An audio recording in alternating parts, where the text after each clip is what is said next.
آپ نے ایک ٹرم تو لازمی سنی ہوگی، باجوہ ڈاکٹرین۔ اردو میں اس کو کئی لوگ باجوہ ڈاکٹرائن لکھتے ہیں، لیکن انگلش میں اس کو باجوہ ڈاکٹرین کہا جاتا ہے۔ ہم دیکھیں گے کہ کیا ہے اس کی حقیقت، باجوہ صاحب نے کیوں اس کو لانچ کیا، اس کے پیچھے کیا مقاصد تھے، اس کے جو آبجیکٹیوز تھے آج وہ فلفل ہوئے ہیں کہ نہیں۔ آج کی اس ویڈیو میں ہم باجوہ ڈاکٹرین کا پوسٹ مارٹم کریں گے۔ پاکستان میں جب بھی کوئی نیا چیف آتا ہے وہ اپنا ایک آئیڈیا لے کر آتا ہے۔ ڈاکٹرین کا بھی یہی مطلب ہے، عقیدہ، میری فلسفی، میرا طریقہ کار۔ تو باجوہ صاحب نے بھی آتے ہی ایک نیریٹو لانچ کروایا، ڈیفرنٹ جو میڈیا پرسنز ہیں ان کے تھرو۔ اس حوالے سے سہیل وڑائچ صاحب نے اس کو بڑا زبردست طریقے سے ایکسپلین کیا تھا کہ what is Bajwa doctrine. Sohail Warraich نے اس کو پاکستان کی کامیابی کی ضمانت قرار دیا۔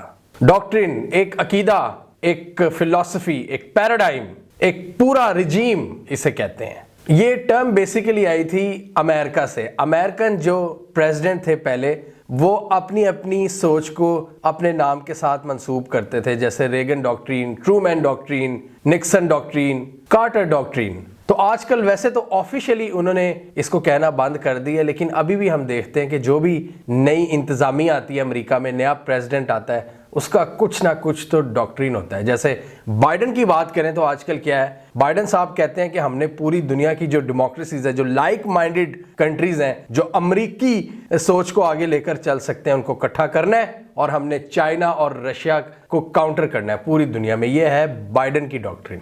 باجوہ صاحب نے بھی اپنے نام سے منسوب ایک آئیڈیا دینے کی کوشش کی، ایک زبردست آئیڈیا جس کا مقصد صرف ایک ہی تھا، اور وہ یہ کہ پاکستان کو اوپر لے جایا جائے۔ آئے ذرا اس کو دیکھتے ہیں۔ اب سب سے پہلے تو ہم ڈسکس کرتے ہیں کہ باجوہ صاحب کو کیا چیلنجز تھے جب وہ آرمی چیف بنے۔ اگر ہم پیچھے سے تھوڑا آئیں تو جو ڈیفرنٹ آرمی چیف آتے رہے پاکستان میں، ان کے ڈیفرنٹ چیلنجز تھے۔ مشرف کا چیلنج کیا تھا؟ ایٹمی دھماکے پاکستان نے کرنے تھے تو سینکشنز کا سامنا تھا۔ بھارت کے ساتھ تعلقات بہت کشیدہ ہو گئے تھے، کارگل جنگ کا مسئلہ تھا۔ پھر نواز شریف، جو پولیٹیکل مسائل وہ الگ تھے۔ تو مشرف صاحب کے تو جو چیلنجز تھے وہ کلیئر تھے۔ کیانی صاحب آئے تو سیدھا سادہ ایک ہی چیلنج تھا، آپ کی دہشت گردی کی جنگ شروع ہو رہی تھی اور انہوں نے اس کو لڑنا تھا، اور انہوں نے اس کو لڑا بھی۔ رحیل شریف آئے تو جنگ اپنے دوسرے، جو یہ دہشت گردی کی جنگ ہے، اپنے دوسرے فیز میں انٹر ہو رہی تھی، اور رحیل نے اس کو کرش کرنا تھا، اور رحیل نے کافی حد تک کیا بھی۔ باجوہ صاحب آئے تو ان کو کافی سیٹلڈ انوائرمنٹ ملا، اور اس کے بعد ان کو بھی کافی زیادہ پولیٹیکل جو پولیٹیکل مسئلے ہیں وہ زیادہ تھے ان کے سامنے، جیسا کہ نواز شریف والا ایشو شروع ہو رہا تھا سارا، پاناما لیکس، اس کے بعد ڈان لیکس والا چکر۔ عمران خان نے پوری اپنی جو سیاست تھی اس گیم کو اٹھا کے رکھا ہوا تھا انہوں نے دھرنے احتجاجوں کے تھرو۔ تو ان کو ایک تو یہ پولیٹیکل چیلنج تھا، دوسرا یہ تھا کہ سی پیک کو کس طرح سکسیسفلی آگے لے کر چلنا ہے انہوں نے۔ باجوہ صاحب کے یہ دو ان کی جاب کا حصہ تھے۔ مطلب جو پاکستان کی اگر نیشنل سیکیورٹی پیراڈائم میں ہم اسے دیکھیں تو ایک تو پولیٹیکل ٹینشنز تھیں، obviously آرمی کا رول ہے، اس کو کس طرح مینیج کرنا تھا، اور سی پیک، چائنا کے ساتھ تعلقات، ریجنل کنیکٹیویٹی، پرو ریجن اپروچ، اور ایک اور بھی سائڈ پہ ایک مسئلہ چل رہا تھا، امریکی فورسز کا افغانستان میں انخلا، اس کو بھی کرنا تھا۔ دہشت گردی پر تو کافی حد تک قابو پا لیا گیا تھا، وہ کامبنگ آپریشنز ہو رہے تھے ملٹری کے، جو کہ جسے کہتے ہیں نا پوری طرح سے جڑ سے اکھاڑا جا رہا تھا۔ اس لیے انہوں نے مزید ایک آئیڈیا پریزنٹ کیا، رد الفساد یعنی جس میں ٹوٹل ان کا خاتمہ ہوگا ملیٹنٹس کا۔ اب اس میں اس وقت کچھ لوگوں کو یہ بھی امیدیں تھیں کہ رد الفساد کا یہ بھی مطلب ہے کہ کرپٹ پولیٹیشنز کا خاتمہ، اسی لیے باجوہ کے آنے کے تقریباً 6-7 ماہ بعد نواز شریف کو نااہل قرار دیا گیا۔ لوگوں نے سمجھا کہ یہ بھی رد الفساد کا ہی حصہ ہے۔ اب عمران خان کی حکومت بنتی ہے، باجوہ صاحب ان کو سلوٹ کرتے ہیں، پوری طرح سے ان کو سپورٹ پرووائڈ کرتے ہیں۔ عمران خان کو ان کے پرائم منسٹر بننے کے بعد ان کو بریفنگز دی جاتی ہیں، پرائم منسٹر خان کو سلوٹ مارے جاتے ہیں۔ دہشت گردی پر ہم نے کافی حد تک قابو پا لیا ہے۔ اب ہماری جو چیلنجز ہیں ہمارے سامنے وہ ہیں کہ کس طرح یہ جو پولیٹیکل ٹینشنز ہیں, جو یہ پی ڈی ایم تھی ساری, یہ جو اپنی منوورنگز کر رہی تھی, اس کو کس طرح دیکھنا ہے. دوسرا افغانستان میں کس طرح امریکیوں کو مینیج کرنا ہے. امریکی نکل رہے تھے, ہم نے امریکیوں کی مدد کی, اور وہ جو سارا پروسیس تھا وہ بڑے بہتر طریقے سے ہم نے اس کو سیٹل ڈاؤن کر لیا, اور اس میں بہت سے امریکی حلقے خوش بھی تھے. میں ساری چیزیں کور کر رہا تھا. تو یہ جو سول اور ملٹری گورنمنٹ تھی, عمران خان اور باجوہ, یہ جو ایک ہائبرڈ قسم کی حکومت چل رہی تھی, اس نے ایک کام بڑا سکسیسفلی کیا, اور وہ یہ کہ امریکی فورسز کا انخلا. اور ہم یہ سمجھ رہے تھے کہ امریکہ چلا گیا تو اب تھوڑا چین آئے گا, لیکن شاید چین ہماری قسمت میں نہیں ہے. اس کے علاوہ ایک اور بڑا انہوں نے مل کر بڑا زبردست کام کیا, جو ہمیں نظر آیا کہ سول ملٹری اگر ایک پیج پر ہو تو کیا کیا ونڈرز ہو سکتے ہیں. کووڈ کی جس طرح مینجمنٹ کی انہوں نے مل کر, وہ بھی ایک شاندار ایک ایگزامپل ہے. پاکستان کو ایک بہت بڑے کرائسس سے نکالا آرمی نے, اور یہ عمران خان کی ٹیم نے, اسد عمر وغیرہ نے. اب آتے ہیں پولیٹیکل ٹینشنز کی طرف. پولیٹیکل ٹینشن میں ہم نے دیکھا کہ نواز شریف اور جو باقی یہ ساری پی ڈی ایم وغیرہ تھی, انہوں نے بڑی زبردست گیم اٹھانی شروع کر دی پوری اسٹیبلشمنٹ کے خلاف. اور بیسیکلی وہاں سے ہی جو اینٹی اسٹیبلشمنٹ نیریٹو ہے عوام کے اندر سرایت کرنا شروع ہوا 2019-20 میں. انہوں نے جلسوں میں نام لے کر باجوہ اور فیض صاحب کو لتاڑنا شروع کر دیا. باجوہ آرمی چیف اور D G I S I general Faiz, انہوں نے نام لیے, یہ انقلابی بن گئے سارے پی ڈی ایم والے, یہ آپ کے اچکزئی وغیرہ, اور یہ جو آپ کے اے این پی والے ہیں, پیپلز پارٹی والے ہیں, ان سب نے کہا کہ اس نظام کے خلاف کھڑے ہو جاؤ. تو وہ پھر ہمیں ایسا لگا کہ باجوہ صاحب پر ایک بڑا زبردست انہوں نے پریشر ڈال دیا. انہوں نے کہا کہ جی آپ نے کیوں عمران خان کو آپ اس طرح سپورٹ دے رہے ہیں, اور آپ کیوں اس طرح کی حرکتیں کر رہے ہیں, آپ جمہوریت کے خلاف جا رہے ہیں, آپ ہمیں سپورٹ کریں, ہم ہیں جمہوری لوگ. اور اکانومی کا بھی جو سارا ملبہ ہے وہ بھی باجوہ پر ڈالنا شروع کر دیا, اور ایک نیریٹو بنا دیا گیا کہ عمران خان کی حکومت اکانومی مینیج نہیں کر سکتی. یہ ایک نیریٹو انہوں نے پھیلایا. اب باجوہ صاحب کے بارے میں کہا جاتا ہے, ایک کالمسٹ ہے محمد حنیف صاحب, انہوں نے لکھا تھا کہ یہ بڑے کھلے ڈلے چیف ہیں, جسے کہتے ہیں نہیں سب سے الیکس لیک کر لیتے ہیں, مطلب بات چیت کر لیتے ہیں, سیاسی چیف ہیں تھوڑے سے. وہ روب دبدبا, وہ جو ایک ملٹری جنرل جو چیف آف آرمی سٹاف کا ہوتا ہے, جیسا کہ آپ رحیل کی اگزامپل دیکھ لیں, رحیل شریف کی, آپ جنرل کیانی کی دیکھ لیں, مشرف کی دیکھ لیں, ایک ٹیکا جسے کہتے ہیں نا پنجابی میں ٹیکا, وہ ذرا کم تھا, وہ کھلے ڈلے, جی آ جاؤ پائیں, تسی بھی آ جاؤ, تسی بھی آ جاؤ, ہم سب سے مل لیتے ہیں. تو باجوہ صاحب کا یہ جو شوق ہے نا, یہ جسے کہتے ہیں کہ یہ آگے ہم ڈسکس کریں گے کہ اس نے کتنا ان کو نقصان یا فائدہ پہنچایا. انہوں نے آبویسلی سب سے میٹنگز کی. یہ جب ان کو برا بھلا کہا جا رہا تھا, یہ تب بھی بیک ڈور ان کی نیگوسیشنز چل رہی تھی نون لیگ کے ساتھ. انہوں نے پولیٹیکل معاملات میں بھی ایک دو جگہ پر عمران خان کا ساتھ دیا. بڑے ایزی گوئنگ چیف تھے, جیسے آپ دیکھ لیں, یہ تو پاکستان کے جو بزنس, پاکستان کی کمیونٹی ہے بزنس کمیونٹی, وہ اس سے بھی ملاقات کرتے تھے جب وہ کہتے تھے یار ہماری مشکلات میں اضافہ ہو رہا ہے. 2019 میں جب عمران خان کی حکومت کا سٹارٹ تھا, یہ تب بھی ملے تاجروں سے, اور یہ 2022 میں بھی شاید ملے, 21 میں. تو ان کو بڑا شوق تھا کہ جی یہ جو یہ سیاسی اور یہ جو بزنس کے معاملات ہیں, یہ جو میڈیا کے معاملات ہیں, ان میں بھی ذرا اپنا اس میں دخل اندازی کی جائے. ان کا یقین تھا کہ میں اس کو حل کر سکتا ہوں. یہ بھی باجوہ ڈاکٹرین کا حصہ تھا, we can solve every problem. اب یہ تو وہ کام تھے جو آفیشلی, جو کانسٹیٹیوشنلی شاید ان کی جاب کا پارٹ نہیں تھے. ان کی جاب کا پارٹ کیا تھا؟ Basically defence, security. افغانستان کے معاملات پر ہم نے ڈسکشن کی کہ اس کو انہوں نے کسی حد تک مینیج کیا, بٹ ان کے پاس بعد والی اسٹریٹجی شاید نہیں تھی. اسی وجہ سے ہم نے دیکھا کہ کس طرح حملوں کا آغاز ہوتا ہے. جیسے ہی امریکہ وہاں سے نکلتا ہے, جو دہشت گردی کے حملے ہیں وہ زیادہ ہو جاتے ہیں.